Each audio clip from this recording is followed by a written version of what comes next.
Red Square, Moscow.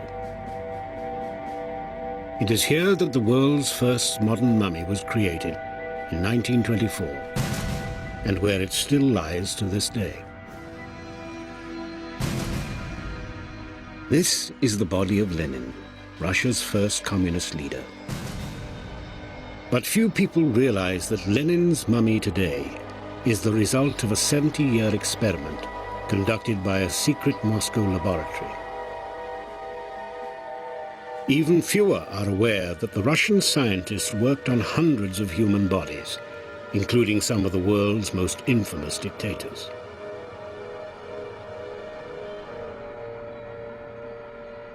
This is the untold story of Lenin's mummy and the secret science of modern mummification.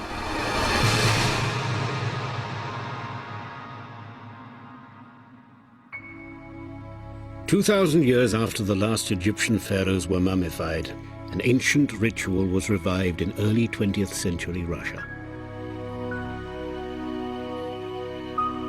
What began with the mummification of Lenin led to the immortalization of other communist dictators, and after that, national heroes, and even Russian criminals. It is a story that involved pioneering scientists and deadly politicians, a 70-year saga of human intrigue and scientific exploration.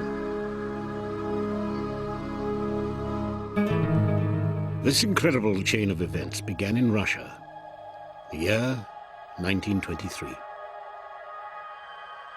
A secret meeting was held by a closed circle of men. They had gathered to discuss a sensitive matter of national importance, the inevitable death of Vladimir Ilyich Lenin. During the early years of the 20th century, Lenin had been a beacon of hope for poor and oppressed Russians. Russia at this time was a volatile country, and Lenin had led the Bolshevik revolution that had liberated his country from the age of the imperial czars. He was a leader with a missionary zeal, who steered his communist faction to power on the war cry of socialism through dictatorship. Despite his undisguised ambitions, in Lenin the people saw a man whose convictions could not be swayed by power or corruption, and a leader who would never crave a tyrant's riches. In short, he had become a living legend. It was a strange destiny that awaited the quiet country boy who would one day become Russia's first communist dictator, but an even stranger one that would make him the world's first modern mummy. By the beginning of 1922, Lenin had reached the peak of his political power. He now had a new concern. Who might one day inherit his role as leader of the new communist state? Lenin had earlier backed the young Joseph Stalin as a rising star of his party. But after he saw Stalin's ruthless ambitions, he regretted his decision and became obsessed with removing him from political office. Lenin even wrote a letter to Congress calling Stalin a treacherous and cruel person, but his efforts were to no avail. By the end of 1922, Lenin's health had seriously deteriorated, and he had his first serious stroke, paralyzing half of his body, affecting his speech, and causing him horrific migraines. Lenin was confined to the small village of Gorky and cut off from the rest of the world. Many now believe on Stalin's own orders. Gorky village was to be his final refuge as his mental condition worsened week by week. It was at this time that the secret meeting was held to decide just how the government should respond in the event of Lenin's death. Present at the meeting was the man who would one day become the most notorious dictator ever to rule in 20th century Russia, Joseph Stalin. Somewhere in Stalin's own mind lurked a vision of mummification, and he proposed mummifying Lenin's body, using Russia's latest scientific techniques. Although the idea was not accepted by the rest of the committee, the seeds of a new phenomenon had been planted. Lenin knew nothing of the secret meeting, or of Stalin's idea of mummifying him after he died. His only wish was to prevent the fate of Russia from falling into Stalin's hands. But it was too late. By the age of 55, the body of the recently charismatic leader had become shockingly decrepit. 3 months later, on January the 21st at 6:50 a.m., Lenin died. The funeral train left Gorky on the 23rd of January, 1924.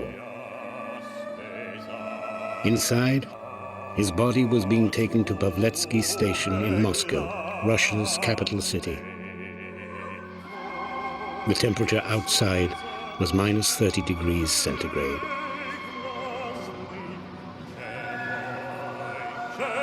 By the time the coffin finally reached Moscow, Lenin's body was as hard as stone. The question that had been discussed at the secret meeting 3 months earlier was now a state affair.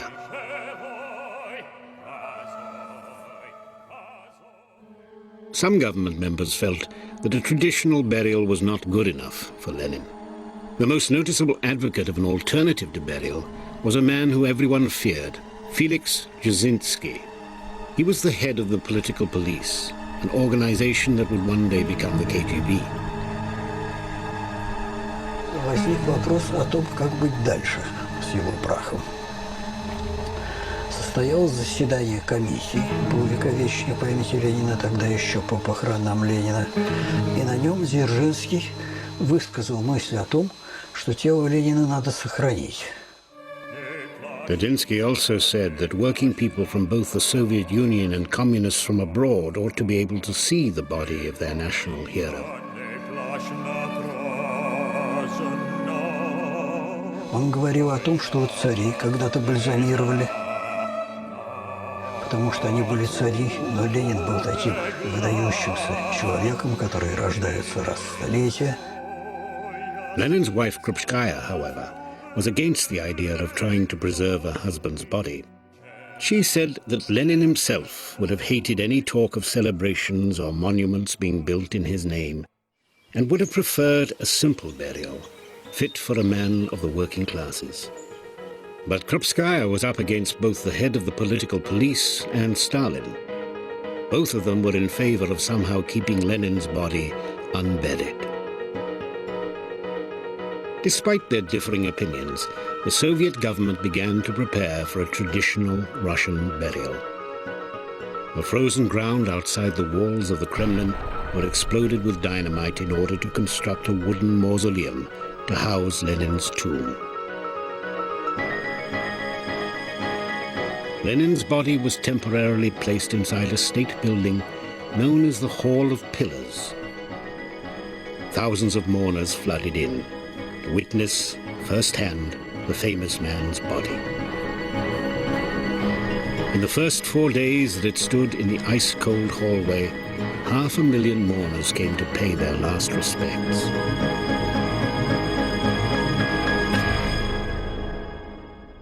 Была зима, и поэтому холодная погода способствовала сохранению тела Ленина. Но в марте уже с потеплением тело начало значительно свой вид. Появились признаки разложения, пергаментные пятна от усыхания, тело уже разлагались, и вопрос о сохранении тела стал чрезвычайно срочным. Надо было немедленно что-то предпринимать. At first, Dzerzhinsky persuaded the government to buy huge modern refrigerators that would keep Lenin's body in the deep freeze. But scientists repeatedly warned the authorities that freezing cold temperatures alone would not stop natural decay. Just as the confusion over Lenin's body was splitting the Soviet government, 2 scientists entered the scene, Vorobyov and Spassky. Together, they would make history. Professor Vorobyov, the reluctant anatomist, was Dean of Medical Anatomy at the University of Kharkov in the Ukraine. It was an unusual quirk of fate that first brought the two scientists together. During the occupation of the Ukraine by the German army in the First World War, Vorobyov had witnessed a horrific massacre of innocent Russian citizens. The Germans had forced Vorobyov to sign a document implicating the Bolsheviks, and the professor had fled into exile. It was during this time, at a medical conference in Berlin, that Spassky first met the exiled anatomist. Я помог ему вернуться на родину. В то время советское правительство как раз объявило, что многие иммигранты, которые, так сказать, приняли советскую власть, могут вернуться на родину. Он снова вернулся в Харьков и занял свою прежнюю кафедру анатомии. Spassky was Russia's leading biochemist, clever and ambitious man who mixed in society circles amongst the communist elite. Unlike Vorobyov, he felt indebted to the communist revolution, having escaped poverty and discrimination as a member of the Jewish minority under the Tsars. Spassky had followed the escalating drama of Lenin's decomposing body, and now saw his chance to make his mark on communist history. On March the 13th, 1924, Spassky managed to get a meeting at the Kremlin with Felix Dzerzhinsky, head of the political police. The biochemist boldly asserted that he and Vorobyov were together capable of mummifying Lenin. Spassky's timing was perfect. Just as the dilemma over Lenin's body was being debated in the Kremlin, Stalin had begun a propaganda campaign glorifying Lenin's memory. Then another event paved the way for Spassky's mummification. Dzerzhinsky suddenly decided that because of Moscow's constant power cuts, the idea of using huge refrigerators to preserve Lenin was flawed. Spassky's offer to mummify Lenin was now rapidly gaining an appeal. Meanwhile, Professor Vorobyov had no idea that Spassky was setting him up as the key scientist for this experiment. Vorobyov's anatomy collection was well known at the time, but he did not expect the government to take a serious interest in his medical work.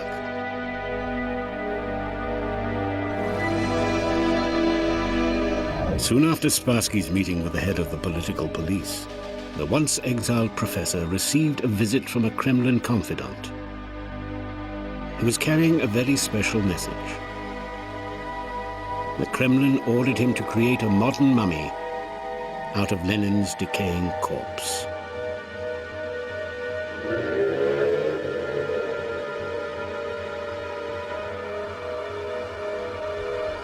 The professor was horrified, but he was bound by duty and fear for his own life to comply.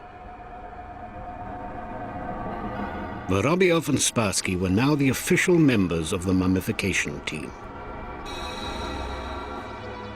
Neither of them had ever mummified an entire body, and now they were presented with the rotten body of the famous man. Я думаю, что большое мужество надо было иметь тем людям, которые взялись за эту работу. Потому что если бы она окончилась иначе, то есть тело Ленина бы, так сказать, претерпело какие-то другие изменения, нехорошие изменения, что было бы с авторами проекта, я могу только догадываться. The scientific breakthroughs made by the mummification team back in 1924 are still in use to this day. Only recently have the secrets of the mummifiers been revealed.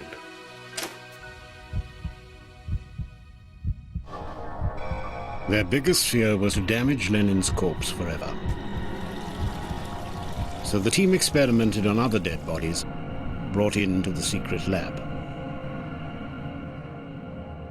Поэтому, конечно, в лаборатории в свое время проводились эксперименты на телах. Ну, естественно, это были безродные люди, как в любом институте медицинском есть анатомия. Там бывали всегда студенты и работали с... This rare footage is the only filmed record of these bodies before they were later destroyed.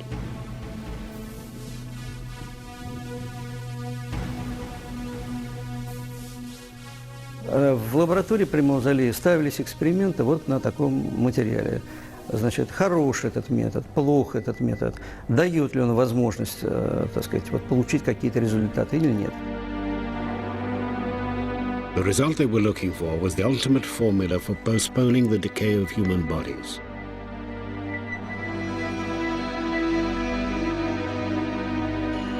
In biological terms, they wanted to keep these corpses preserved on the boundary between the living and the dead.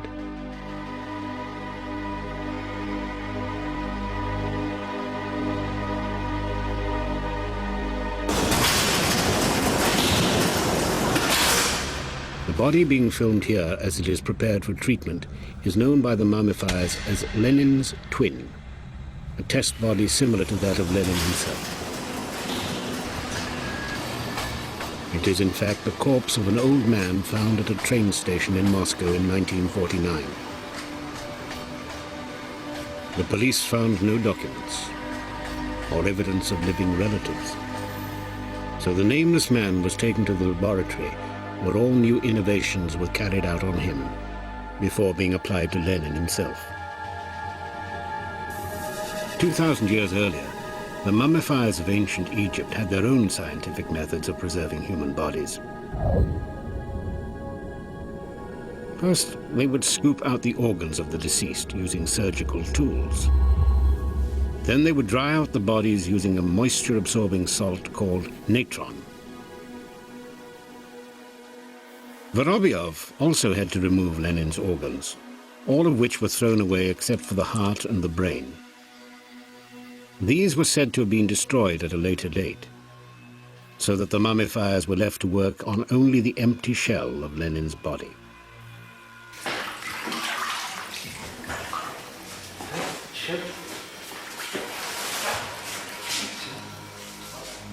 Once Vorobyov had cleaned the body, his 20th century preservation went in a radically different direction to the mummifications of ancient Egypt.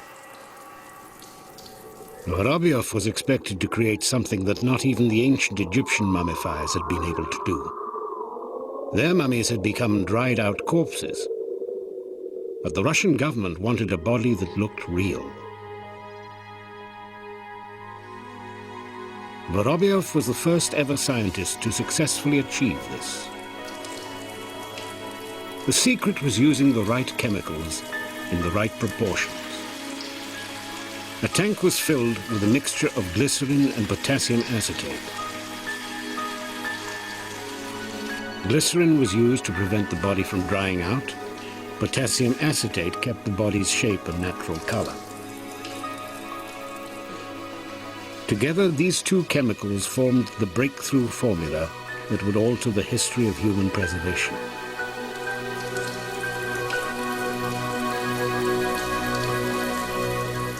The most delicate and critical part of the mummification was in restoring a lifelike appearance to Lenin's decayed face.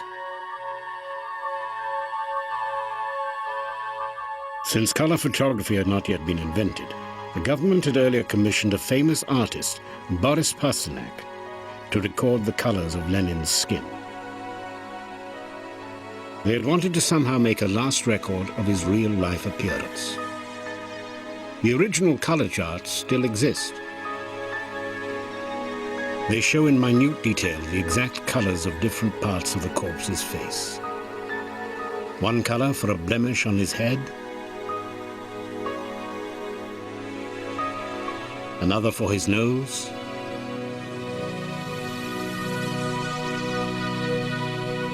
and yet another for his eyelids. By the time Vorobyov had begun work on the mummification, Lenin's face had already decayed considerably.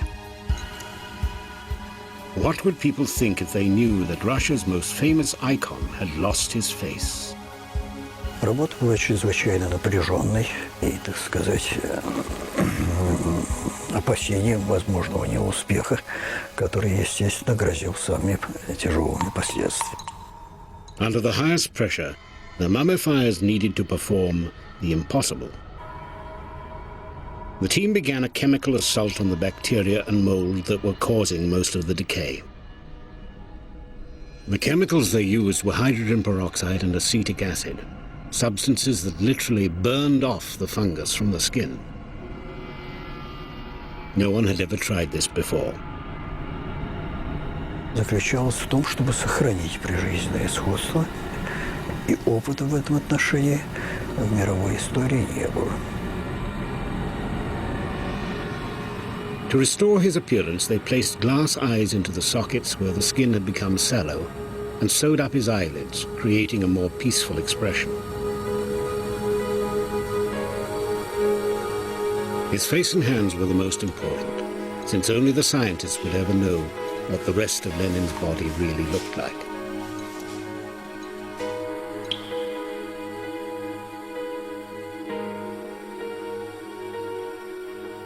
They also knew that special lighting conditions were being developed in the sarcophagus chamber that would help to give Lenin's face more color. Armed with the latest technology, the scientists now had a chance of performing a miracle. On July the 26th, 1924, the team completed the embalming and achieved something extraordinary. Lenin's body had been resurrected and glowed with a haunting perfection.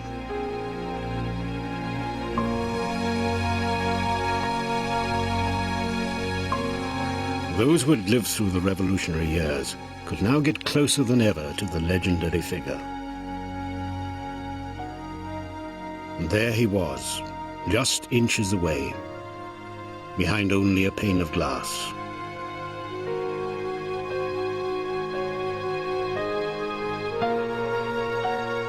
In the tradition of the pharaohs and Catholic saints, the very flesh and bones of Lenin had become sacred.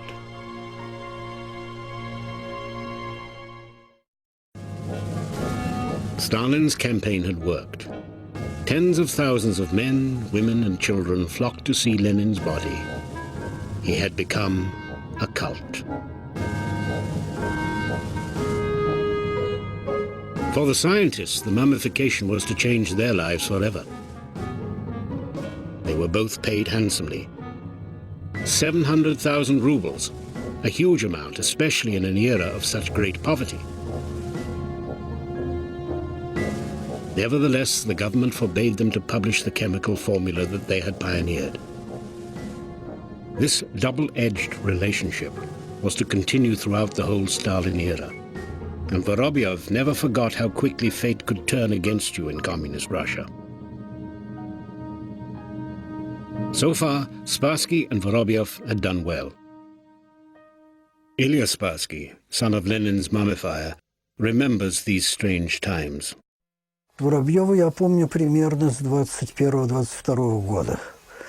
Я как-то спускался по лестнице биохимического института, где мой отец был заместителем директора и работал в области биохимии, и встретил усатого человека лет 40 примерно, который тут же предложил мне апельсин.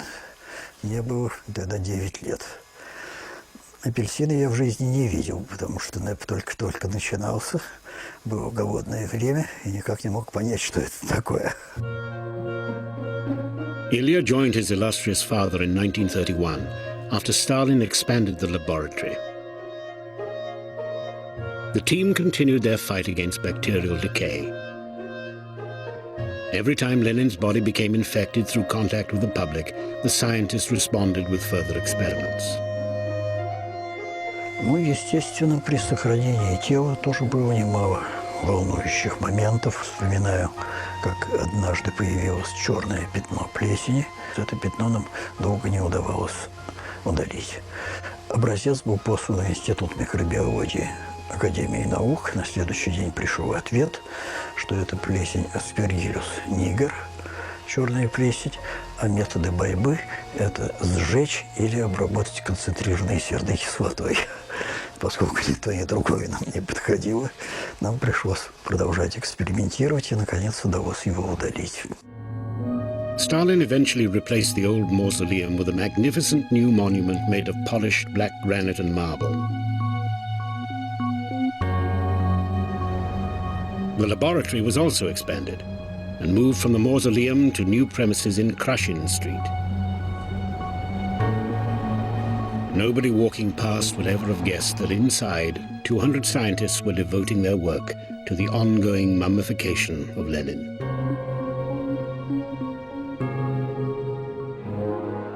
There was a more terrifying side to this top-secret government work, the shadow of fear that lurked over anyone living under the Soviet regime. Academics and intellectuals were often the key targets of Stalin's purges, and everyone knew of someone who had been arrested or had mysteriously disappeared. If anyone knew too much, it was Vorobyov and Spassky, working as they did in the inner sanctuary of a secret experiment.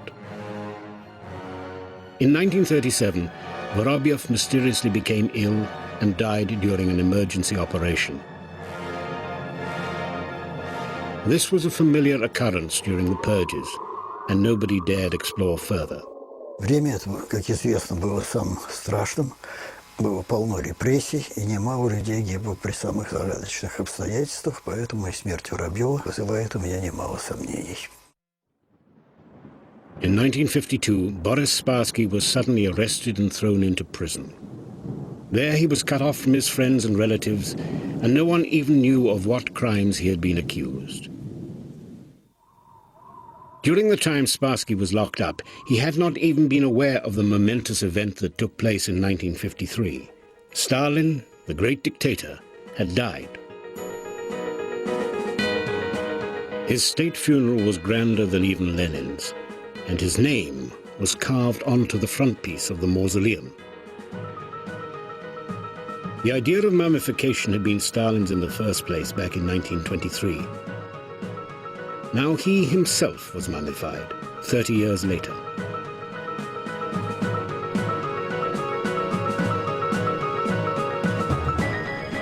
Stalin's mummy was placed next to Lenin's. The two dictators, deadly rivals in life, now shared the same space in death. This is the only known photograph of the two dictators lying side by side since the government banned all filming and photography inside the mausoleum. The photograph was taken by chance by a visiting American journalist.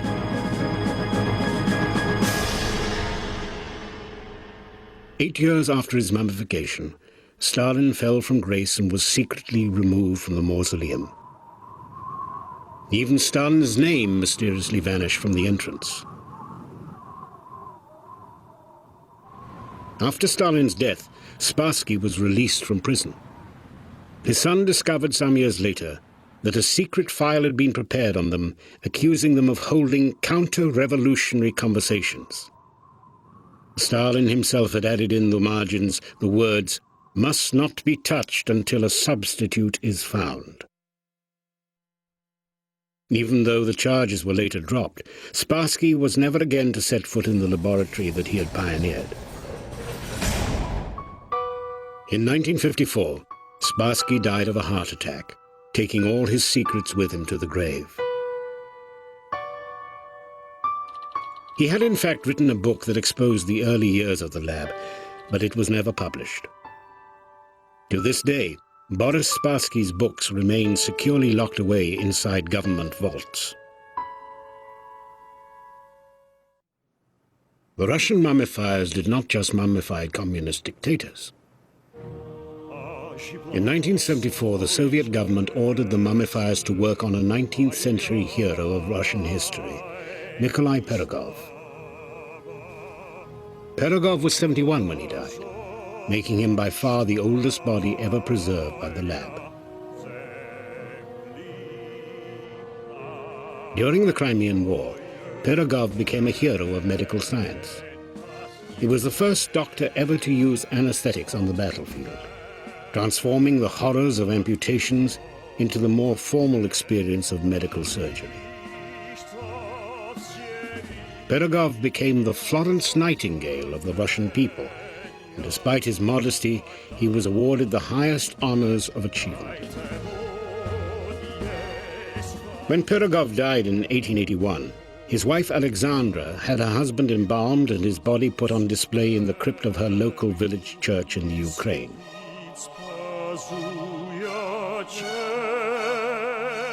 By the early 20th century, the body had deteriorated.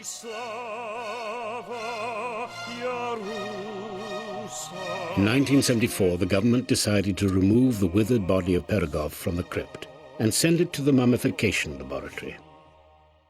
Впечатление у всех было ужасное, потому что тело, оно очень высохло. То есть это была нормальная мумия, то есть обезвоженная мумия. Using old portraits from the 19th century, the scientists reconstructed the face. For the hair, a wig was provided by the Mosfilm movie studios, and Pirogov's century-old suit was restored.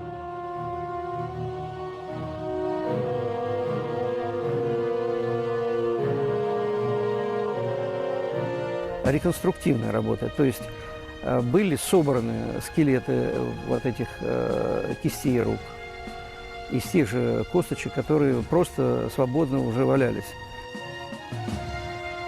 They even developed a new solution that restored volume to the skin of the mummy. The laboratory had made another breakthrough. Using science, they brought life to the lifeless.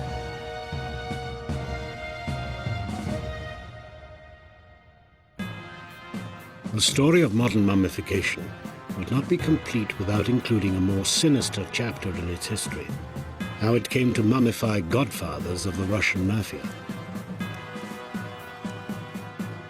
During the 1970s, the laboratory was supported by the communist government, but by the 1980s, communism was cracking up. The power vacuum this created made room for private enterprise. One of the mausoleum scientists saw an opening for their skills on the market and set up a business offering long-term preservation to anyone who could afford it. Это были там президенты нефтяных компаний, директора банков, криминальные авторитеты. Все требовали, не требовали, а просили портретного сходства, чтобы родственники, которые, и друзья, которые придут попрощаться, они его узнали. Godfathers of crime paid up to $10,000 for bodies of their murdered comrades to be restored. Faces were often rebuilt using pieces of bone taken from other parts of the body. Beauticians were brought in to complete the reconstruction.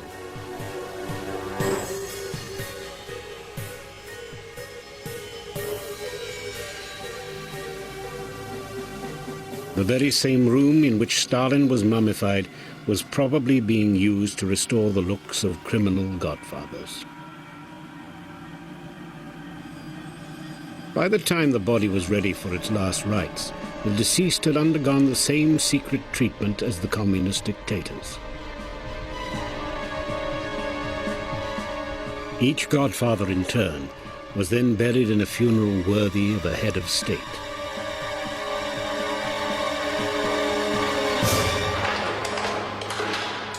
In 1991, the government dismissed most of the staff assigned to Lenin's body. For 4 years, Lenin was left unattended. The scientists were transferred to other research departments, even though the mausoleum remained open to visitors from all over the world. In 1994, however, an incredible discovery led to the recalling of the mummification team. This time, it was not to resurrect a national hero or communist dictator, but to help save a 2,500-year-old mummy. That year, Russian archaeologists had made a remarkable find in a remote part of Russia known as Altai. At the bottom of a burial mound, 6 meters deep, lay a female mummy. Archaeologists believe the mummy to be 2,500 years old, a time when Altai was inhabited by a mysterious people known as the Scythians. No sooner had the mummy been excavated than the skin rapidly began to decay. a decision was made to send the mummy to the mausoleum lab. Вид ее в момент поступления, конечно, был очень такой нехороший, потому что цвет кожных покровов был черный, сама она была черная. Трудно было разобраться, где кожа, где наполнители, скифы. The archaeologists were convinced that the mummy was of a princess or even a priestess because of the strange tattoos on her body. But these too had darkened, along with the rest of the skin color. Конечно же, это их страшно взволновало. Вот в тот момент, когда нашли захоронение, кожа имела еще светлый цвет. But no sooner had they seen it than it rapidly began to fade away.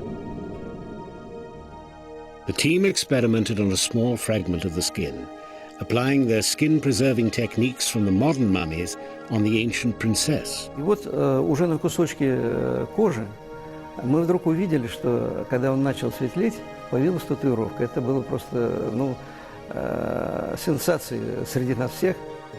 The tattoos seemed to confirm the suspicion that the mummy was in fact a priestess, or shamanka. She had become known as Princess Yukoka.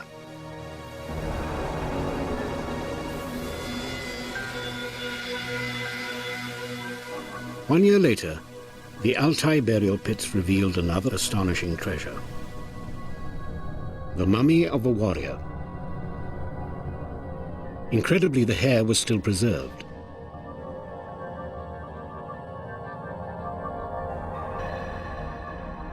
Like the princess, the warrior displayed a beautifully elaborate tattoo. И потрясала, конечно, татуировка, которая предвосхитила время. Был изображен олень, который мог двигаться, потому что часть оленя была на плече, а часть... И когда человек двигал рукой, то передняя часть оленя с ногами начинала двигаться. То есть, я, наверное, не прегрешу, если просто скажу, что, наверное, этого воина звали быстроногий олень. The Scythian mummies brought international attention to the scientists, albeit nearly a century since the Russians pioneered modern mummification. During most of this time, the unique experiments that took place remained Soviet government secrets, shrouded in mystery. In more recent years, however, the strangest revelations have gradually come to light. The first of these is the remarkable way that Soviet scientists applied space technology to monitoring the physical changes to Lenin's mummy.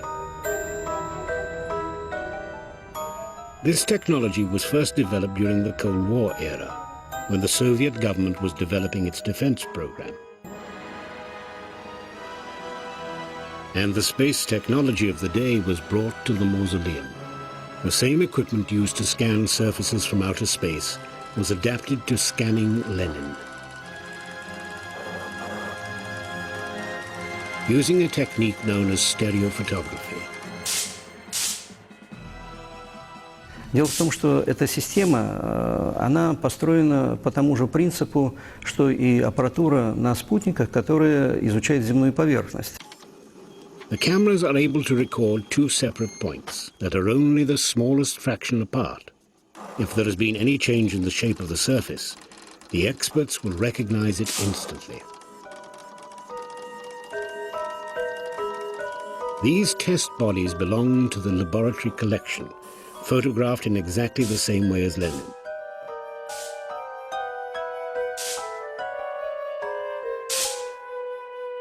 Revealed here for the very first time are the original photographs of Lenin himself. The relief of his body transformed into a precise 3D landscape. Experts have not yet detected any change in the topography of the skin, meaning that they know for certain that Lenin's mummy has not changed shape.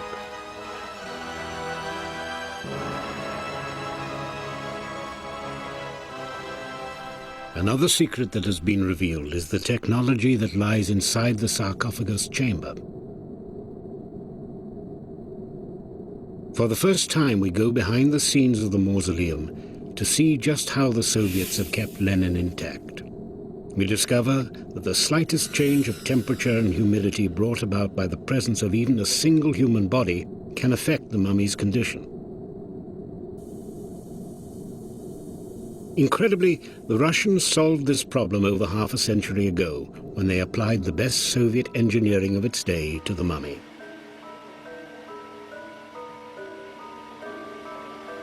The key was to regulate the air in the chamber, keeping its temperature at 16 degrees centigrade.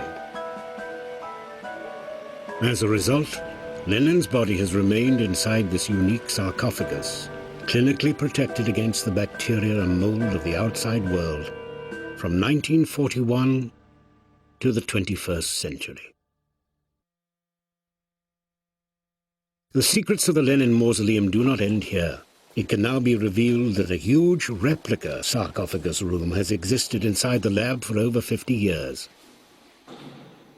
Значит, копия траурного зала существует в лаборатории при Мавзолее, сейчас это центр.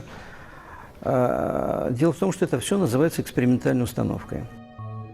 The replica lab was built into 2 floors of the center. It allowed the mausoleum experts to develop the safest possible sarcophagus chamber, while the mummy itself lay in the real mausoleum. Their mission to protect the body of their communist icon began in 1931, after a peasant, angry with all of Russia's poverty and suffering, stormed the mausoleum and shot bullets into the glass sarcophagus. Incredibly, Lenin's mummy was not damaged, but from that moment on, the technicians became obsessed with protecting the mummy against terrorists. They designed a bulletproof sarcophagus, disguised behind elaborate decorations, and even chemical immersion baths used in the lab could withstand attack.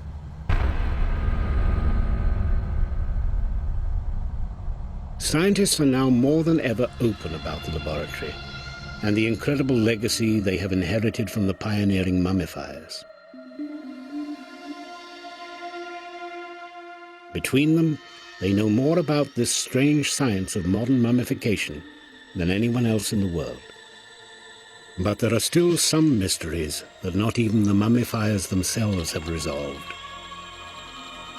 Nobody knows why Spassky's book on the early years of the lab still remains locked up inside government vaults, or why dozens of human bodies were suddenly destroyed in 1994.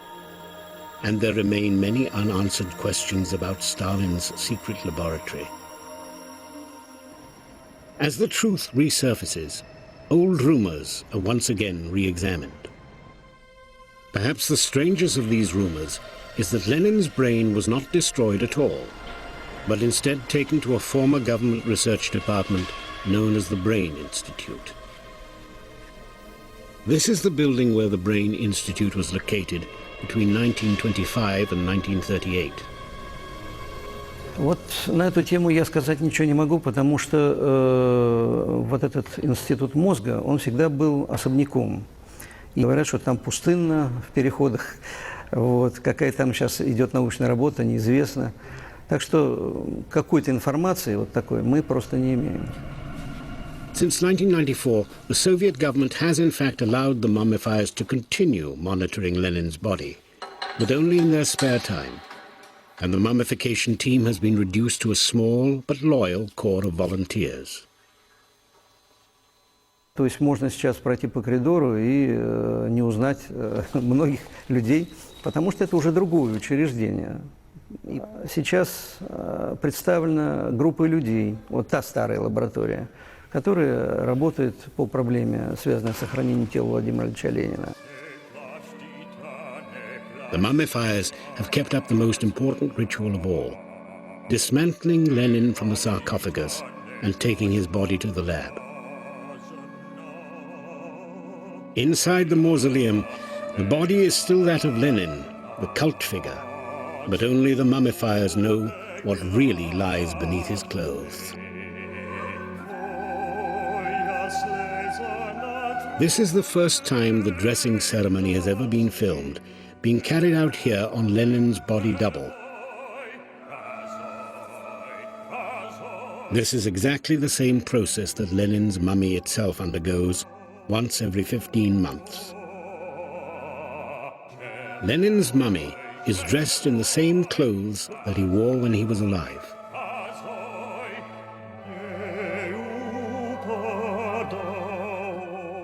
Since then, his clothes have been sterilized year after year to prevent any chance of bacteria from reaching his body.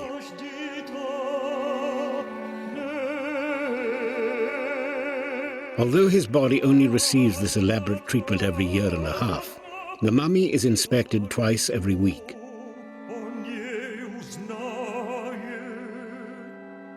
An astonishing record, given that this has gone on for over 70 years. The innocent country boy who grew up to be a revolutionary and ruthless leader has since become the most experimented on mummy of the modern era.